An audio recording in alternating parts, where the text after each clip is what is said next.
So, the Two Kingdoms Prologue. There was only one absolute force for the universe. That force was destiny. She came to be from nothing, appearing from within the depths of a universe barren of life and existence. As she herself existed, time came to be. The two joined hands as friends and looked upon the universe around them.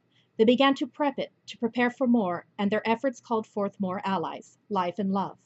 The four higher powers knew their work would be vast, their duties unending, yet they did not falter. Destiny became their leader as much as their companion, and her all-seeing eyes told them what needed to be done. One day, Time felt a loneliness in her heart, sparked perhaps by love's meddling, and she turned around to find someone had been by her side all along. Eternity, the perfect complement to her powers.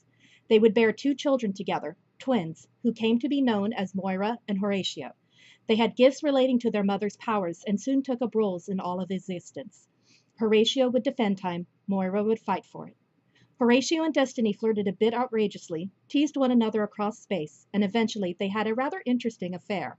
A child would come from that union as well, a young god named Orion who would become the guardian of destiny and protect his mother and her power.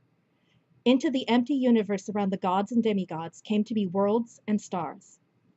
Other demigods began to appear as well.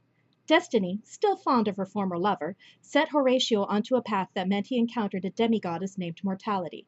The two loved, mated, and soon had two children of their own. The eldest, Clara, became quite beloved to her grandmother, and Time herself gifted the girl with the ability to effect time. The youngest child, Pallas, had gifts all his own that would be soon useful enough. A celestial baby boom seemed to be springing up. Life and love had always been soulmates, and they also bore a child, a boy they named Lycander, who, by appropriate nature of his birth, became the guardian of desire. With all the new life, all the new powers and gifts, the physical plane began to slew off into another, more metaphysical plane. The ephemeral plane, as they called it, began to house that which physicality could not. Within its endless fields appeared a place only Time and Clara could access, the Hall of Records where all memories of all that ever lived would be kept. It would be the central hub for those of time power, would keep time moving as needed, and even allow someone to move through time, in extreme circumstances. Clara became librarian of the hall, and into her possession came an hourglass made from stardust that would mark her position. The immortal fields that made up the rest of the plane needed their own caretaker as well. They held a vital and critical role to all that existed. Pallas became their archon to manage the day-to-day maintenance, and Orion stepped forward to serve as their knight to police anything bad that may come. Unfortunately, the fields rejected Orion as knight. When eyes turned to Destiny, she only smiled, and all knew that meant someday someone else would rise up. The existence of the plane bolstered the power of life in the universe, and worlds began to cluster into galaxies. One galaxy, at the very heart of the universe, began to evolve faster than the others. Two large worlds formed some distance from the star that would be their sun, and behind those worlds came 8 more smaller, 4 behind each. The 2 largest worlds developed cores first, that which would give the world its power, and each took in the most potent of elemental magic in the universe, that of light and dark themselves, as well as the lesser 2, illusion and nature. The remaining 8 elements dispersed to the cores of the other worlds, and all was primed for life to begin, but nothing happened. Life tried. He tried so very hard. His power just could not penetrate the frozen lands. It should have. It could have. Yet the worlds needed something. Clara, just a girl of 15 then, looked out upon the worlds and felt her heart ache with love for the one at the end of the 4 following the dark planet, a powerful love, almost as if the same as for her mother. She went to visit the small planet, walked upon its surface, and flowers began to bloom. In a rapidly spreading wave from where she stood came acres upon acres of delicate flowers whose petals had the same pink and lavender hues as Clara's own hair and eyes. The status blossoms consumed the surface of the world, and the core took its first breath as life arrived at last. That first breath breathed into Clara's lungs to become her own, and beautiful marks appeared on her bronze skin, a status blossom in 2 places, one directly over her heart and the other over her upper left arm. The world, status, had claimed her as its daughter. A shock wave released in the process. Other cores took their first breath, and flowers exploded across the surface of all lands. The largest worlds took on Protea and Delphinium, the former to dark and the latter to light. Behind Protea came Hyacinth, Orchid, and Daffodil to join status. Behind Delphinium came Aster, Gladiolus, Carnation, and Iris. On Protea and Delphinium, at a point where the two worlds could see each other, particularly large blossoms began to grow ever bigger and bigger until they unfurled to reveal the new life sheltered within. A young girl, one to each world, bearing coloring that bespoke of her mother planet's flower, black and pink to Protea, white and gold to Delphinium. Blossom marks also appeared on them, but only over their hearts. Destiny carried them to the plane to meet one another, and to also meet Clara, and a curious thing happened when they did. Clara looked upon the two younger girls and loved them so deeply, so powerfully, that she wanted nothing more than to protect them. The mark on her arm glowed brightly, and into her hands came a shimmering mask. When she put it on, her power evolved into something more tangible. Armor reminiscent of her patron flower formed on her body. The other gods clamored at Destiny to explain. So finally, she came before the three girls and said, "You are made of magic born of the flower magic of your worlds. Flower elements, as they should properly be called." Clara looked at the other two, and they at her, and then the young Protea stepped forward to demand, "We have no names. We should have names to know who we are before you tell us what we are." Destiny smiled. "You are Shanta." She looked at the one of Delphinium. "You are Anaya. You two are like Clara, but yet different. You are all cultivators, but where she is both ruler and defender, you are only rulers." "Ruler?" Clara protested. "You want me to rule status?" "Of course, sweetheart. Only a child of status could rule it, just as only children of the other worlds can rule them.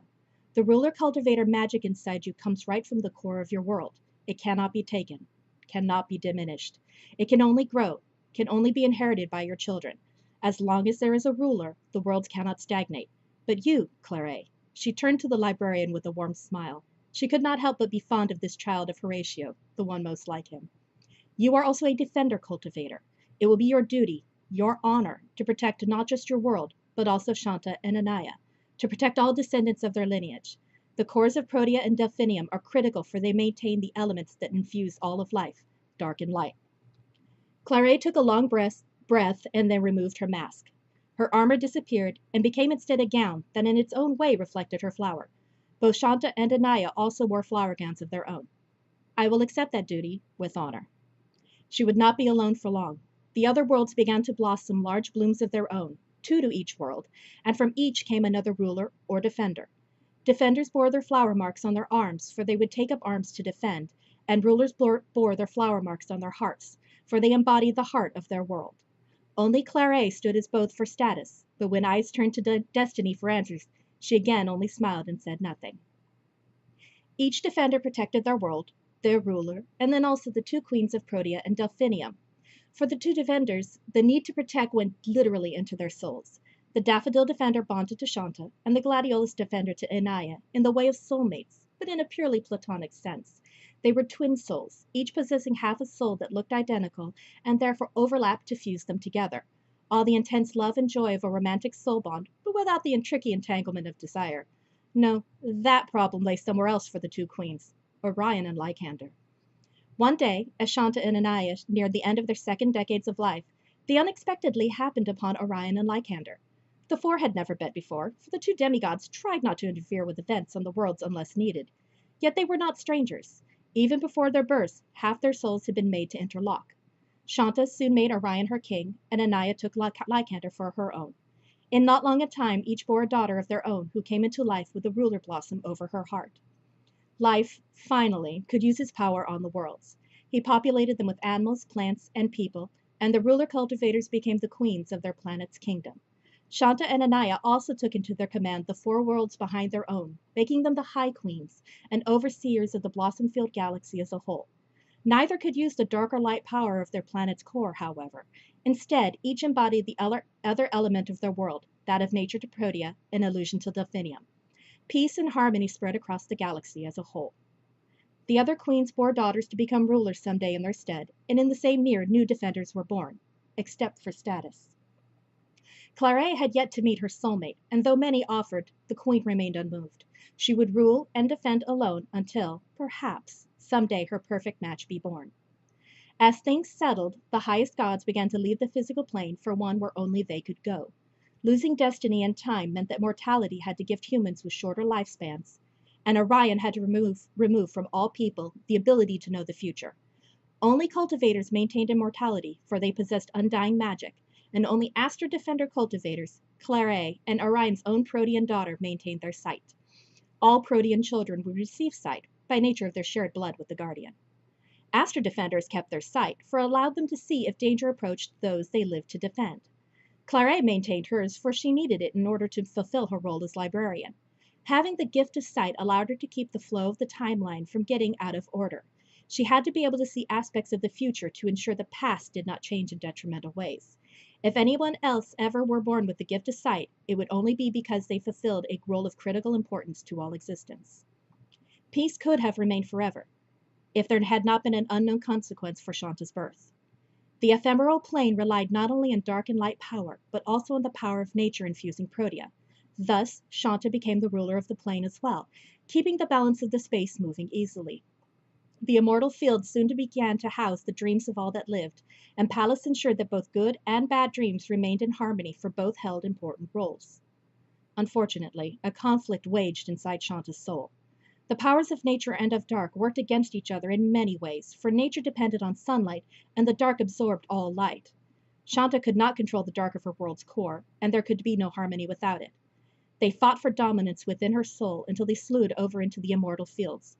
Bad dreams became nightmares that Pallas could not control, and without a night, could not destroy. Nightmares rooted, seeded, and moved beyond the reach of the elements. They began to take on a will of their own, began to twist and corrupt until nothing good remained, until they had become something never before seen in the universe.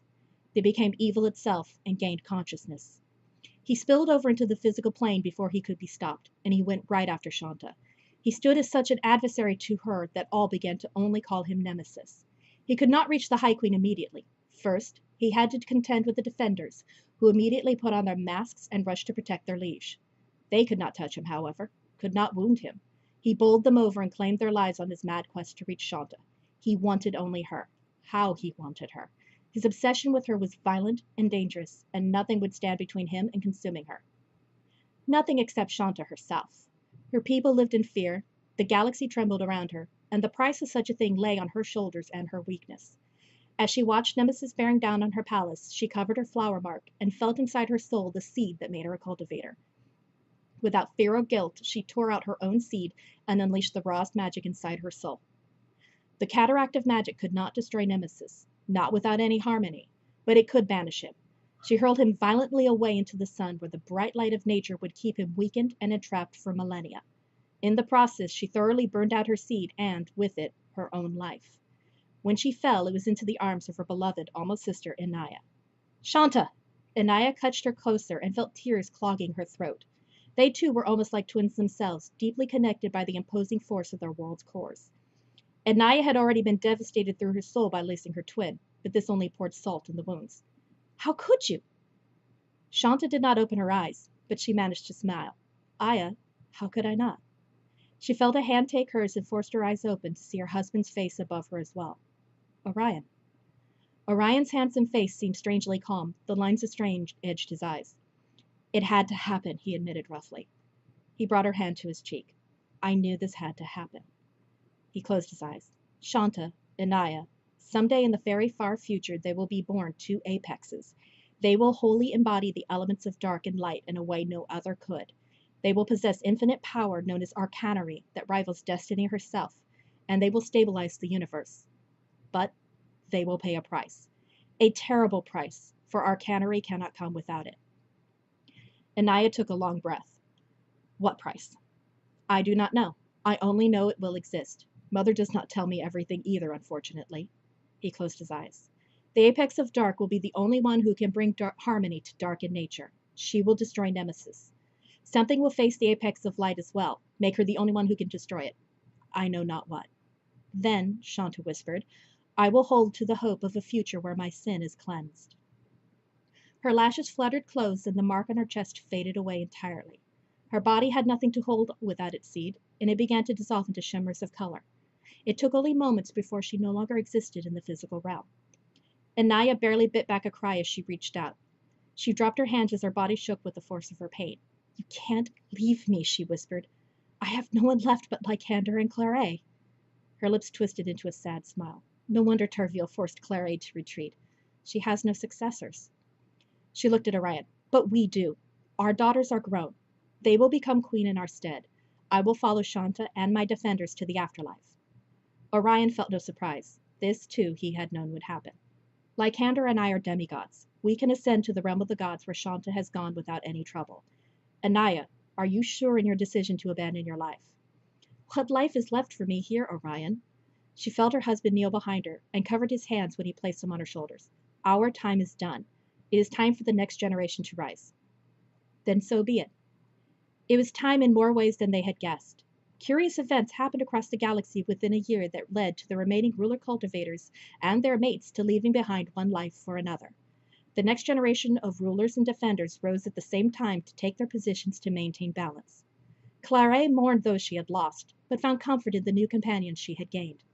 She loved Shanta and Anaya's daughters no less than she had loved their mothers, and so she gave them her dedication instead. Hundreds of thousands of years passed. Every generation, a new crop of cultivators would be born. They would rise to fight evil in all its forms, for though Nemesis had been sealed, he had planted disgusting seeds that would spawn weed after weed of evil that only the defenders could destroy. The prophecy that Orion had once spoken passed between generation to generation, but details slowly began to be lost. It took only a few millennia before it lingered only as a memory within the Hall of Records. Only a legend yet to come to pass.